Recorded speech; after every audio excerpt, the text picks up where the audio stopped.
আজকে আবার একটা ছোট করে সাবজেক্ট নিয়ে বলছি।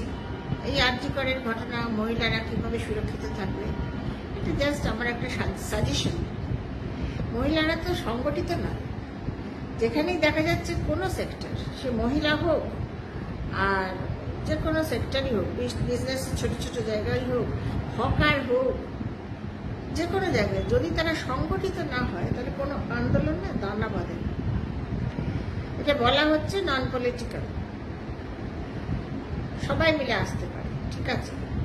প্রথম 2-4 দিন যে সমস্ত মহিলারা কোনোদিন রাস্তায় বেরোয় না তারাও নামবে, কিন্তু এটা তো বেশি দিন টানা যাবে না। কিন্তু এই আন্দোলনটাকে টানতে হবে, না টানলে কিন্তু, যে আমি বারবার বলছি, ওলট পালট করা দরকার। অযোগ্য মানুষের হাতে পশ্চিমবঙ্গ পড়েছে, আমরা সহ্য করেছি, আমরা আর সহ্য করব না। যোগ্য মানুষ আসুক, সেটা নন পলিটিক্যাল থেকেও আসুক। সুতরাং এইটা করতে গেলে এটা তো একটা সাস্টেইন ওয়েতে করতে হবে। যদি মহিলারা অর্গানাইজ না হয়, কি পুরুষরা অর্গানাইজ না হয়, অর্গানাইজ মানে রাজনীতি করতে হবে তা কিন্তু নয়।